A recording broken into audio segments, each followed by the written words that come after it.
A new year is coming up, and that means we need to summarize the year that is related to Minecraft. The year 2024 turned out to be extremely unusual for both the Minecraft community and for Mojang and Microsoft in general. The year passed quickly, and most likely you have already forgotten half of everything that happened. Have a seat, grab some cookies from your mom's table, and let's recap the year together. Okay, the beginning of the year is always a complete lull for Minecraft. Developers don't do anything until almost the end of the January, because they are on vacation. But still, many news managed to leak among the community, such as the fact that Jack Black has joined the cast of a Minecraft movie. He announced this on January 2nd on his Instagram by posting a funny photo in which he supposedly reads the book Minecraft for Dummies and leaving the caption, "An actor prepares." Before that, there were rumors that he was supposedly part of the movie, but those were just rumors. At the end of the same month, filming of the Minecraft movie began. They took place in the incredibly beautiful landscapes of New Zealand. January 10th. The entire Minecraft community will remember this day forever. They will tell their grandchildren and great-grandchildren about it, pass it on by word of mouth. But probably not, I'm overreacting. On that day, the developers announced on their official website that they were ending support for Minecraft Legends. Yes, the game only managed to last 8 months. Unfortunately, there is no exact data on how many copies of the game were sold for 2023, but over 50,000 people bought the game in the first month on Steam. That's almost $1 million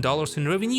In addition, Minecraft Legends attracted 3 million players within the first 2 weeks of release in May 2023. It's still worth clarifying that the game was also released on Xbox Game Pass. This is a service where you pay a certain amount of money and get access to a large library of games. All Minecraft games are available there. In the same Steam, the maximum online player for the entire time are 5,322 people. The game has received mixed reviews from critics and players as well. We will talk about why the game failed in a separate game review next year, but I will say that the game as a whole is interesting in terms of lore and plot. I will talk about the lore of this game in more detail in next video. During January, a few paid DLC were also released. The first one was dedicated to the Jurassic Park franchise, featuring dinosaurs. The second was dedicated to Godzilla. The models themselves are of course extremely ugly, but who am I to complain? The third was Planet Earth 3. It's a free DLC that shows the life of wild animals. February certainly doesn't offer anything directly unbelievable. It was quite a boring month. Literally, on Valentine's Day, February 14th, the developers released a new snapshot 24W07A, in which a new kind of skeleton bogged unexpectedly appeared. It was quite a surprise, as there were no news or announcement about this mob before. One more news was quite unusual. Japan Aerospace Exploration Agency decided to stimulate interest in space exploration by using Minecraft. They unofficially released a special world called Lunarcraft. It is entirely dedicated to exploring the moon, and it is, what is importantly, free. Players are offered to explore Theophilus Crater, where a lunar base is built, as well as several missions that are related to the exploration of the moon. English language is present. Of course, how can you do without paid DLC? A map called Universal Studios Experience has been released for Bedrock. The add-on allows players to visit the virtual Universal Studios theme park, interact with various attractions and characters from famous movie franchises. On the last days of February, the developers officially announced the release of hardcore mod for Bedrock edition of the game. Yes, you may not be aware of it, but until this year Bedrock didn't have such a game mode due to the big bug problems. March was a pretty interesting month, but mostly because of the new snapshots. First up is the new wolves. Obviously it's the same as the Bogged, just a new texture, but it's also new mechanics of wolves, because now you can find them in different biomes. The second thing is, of course, the Mace. Unusual and quite unique for Minecraft weapon that can destroy the enemy in one blow. Although for this, of course, you need to work hard, but in general it made a stir among the game community. In the same month, a new Marketplace Pass subscription was launched. It is something similar to the already existing at that time Realms Plus subscription. For $4, the player gets access to more than 150 units of various content. But right away, I'll say it's mostly pretty niche maps and just skins. There is some interesting content, but it's not that much. But maybe I'll make a video on this topic, where we'll talk about in more detail. Then there was a pretty scary problem that involved Bedrock. If players updated the game through the Xbox app, it would cause a critical error. error, and the worlds that were on the devices would just disappear. What was the problem? It's hard to say. Mojang never gave an answer about it, but the bug was fixed the same day. The next news that is difficult to come up with, even if you try really hard. Redditor Nicorians returning to the game after a long break, encountered a zombie and a creeper in the cave, and it's caused him a heart attack. Yes, the guy was so scared that he ended up in the hospital. The doctors told him not to play Minecraft except on peaceful difficulty. I dread to imagine what would have happened to him if he'd seen Warden or Cricken for the first time. April, as always, was a busy month. First up was the April Fool's Day. The 1st of April is often a new joke version of Minecraft. This time the theme of the new update was potatoes. There's a whole new dimension, new bosses, and of course, mobs. This is one of the biggest and most incredible April Fool's version of Minecraft of all time. It was released for Java, but for Bedrock there was a very strange DLC, but it was free. Also in April was released the first snapshot to run, which requires a 64-bit operating system and Java 21. So yes, if you had a computer on a 32-bit operating system, new snapshots officially can no longer be installed and run. Then the hardcore mode of the game officially became available on Bedrock, but there are its nuances. It is still only in test mode. Bugs nobody cancelled, and because of them people very often just lost their worlds. A player could simply go to the nether, get stuck in a portal and die, but that's why it was launched in the test mode with a request to make backups of important worlds. There were some surprises such as new paintings. For the first time in the game there were paintings not by Kristoffer Zetterstrand but by another artist.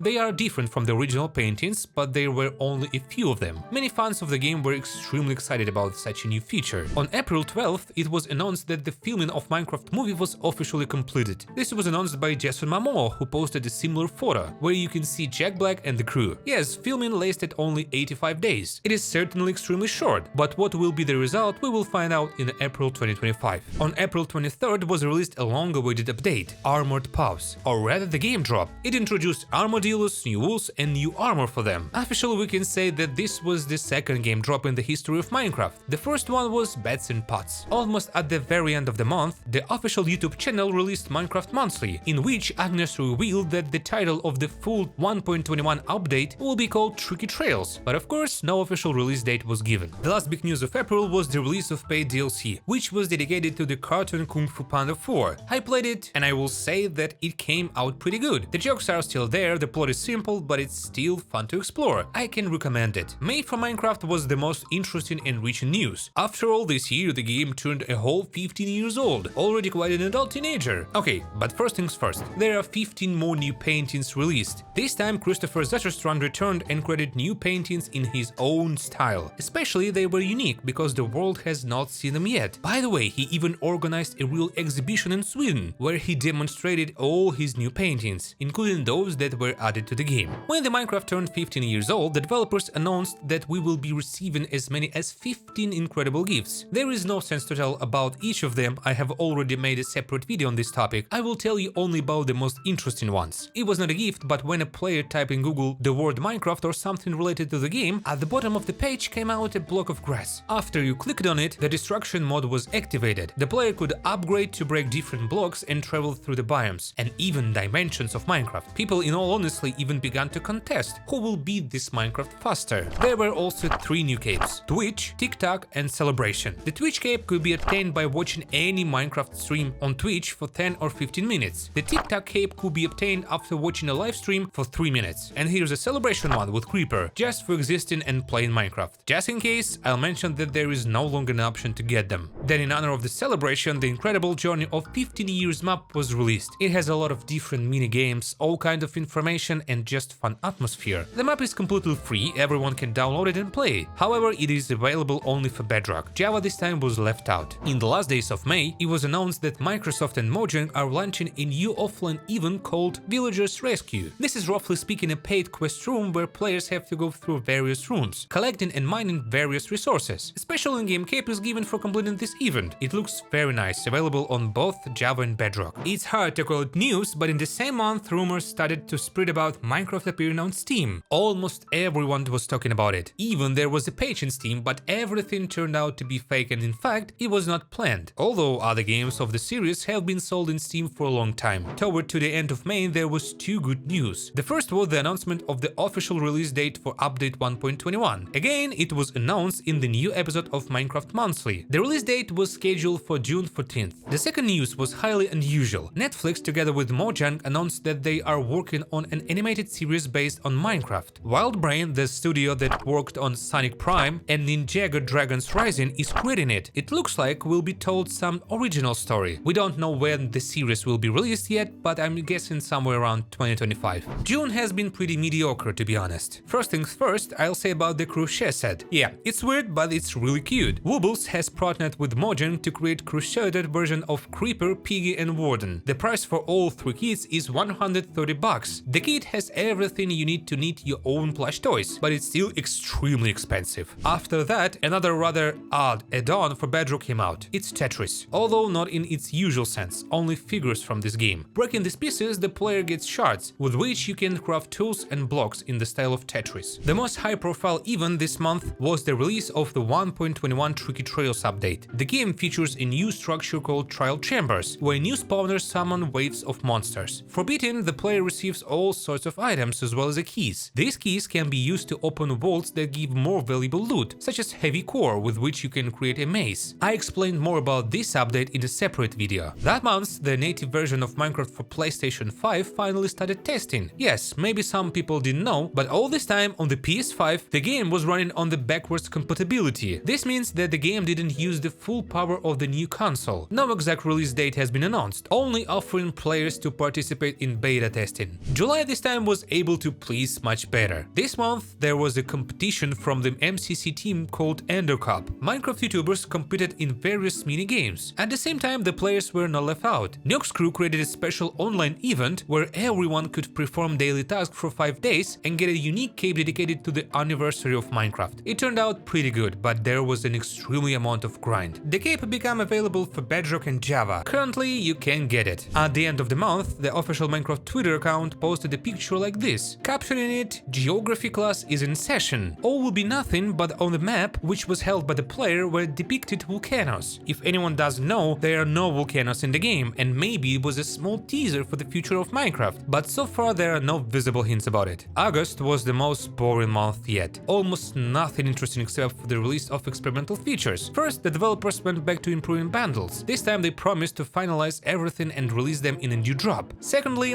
there was a very tempting improvement of Minecarts. You can even say that they have improved mechanics, but so far it did not go further than experimental features. September started extremely well. After all, the first teaser of Minecraft movie was released on September 4th. It caused a lot of hype on the internet and controversial reactions from the community. So far, the main teaser has almost 2 million dislikes, compared to 734,000 likes. Many, including myself, were unhappy with how ridiculous the character looked against the backdrop of the cubic Minecraft world. On September 9th, the official website published a very interesting article about the future of the development of Minecraft. In short, the company decided to focus on a small game updates called drops. In general, it's all the same familiar updates, just content in them will be much smaller, and they will be released more often. This will reduce the degree of tension in community and even improve the situation with the fact that developers sometimes do not fulfill the plan of promises on certain new features. At the same time, it was announced that Minecraft Live from 2025 will be held twice a year, but the duration of this event will be much shorter. After this news, there was a quiet period until the release of the paid Transformers DLC. It's hard for me to say anything about it, since I haven't watched any part of this movie franchise, but I think that fans should like it. The goal of the players is to prevent Megatron from destroying the Earth, fighting against the Decepticons. And of course, no one should forget about Minecraft Live. This time everything was as strange as possible, because a few days before the event, someone from Mojang clicked almost all the information about the future update. At first, there was a text leak on the website itself with what will be shown on the livestream, and the day before the livestream, unknown people leaked what the biome and new mobs will look like. Minecraft Live itself went by quickly, I would say. Since it was decided to hold 2 Minecraft Live in a year, the livestream was very small. In general, they removed various minigames, interviews and everything like that, leaving only a dry summary. It's as if that very spirit of the enjoyable and slightly cringe-worthy moments just disappeared. But maybe it's just me who feels that way. October began with the release of the snapshot number 24W40A, which introduced a new mob, Creaking, as well as the biome of the Pale Garden. However, so far only in experimental mode. October 22 was the official release of the third game drop, Bundles of Bravery. It is not difficult to guess that there were not many new features. The main one was the introduction of bundles, which can now store up to 1 stack of items. They can also be painted in 16 available colors. Bedrock in the edition received a full-fledged hardcore game mode. There were also various other small improvements, but you can check them out in the separate video. The next day after that, a full-fledged native version of Minecraft was released for PlayStation 5. That is, now everyone will be able to play in 4K resolution, getting 60 frames per second. At the same time, the developers were also able to increase their render distance. Perhaps the main news of November in the world of Minecraft is, of course, Steve Chair. Yes, it has officially appeared and everyone can buy it for 349 euros. I will buy.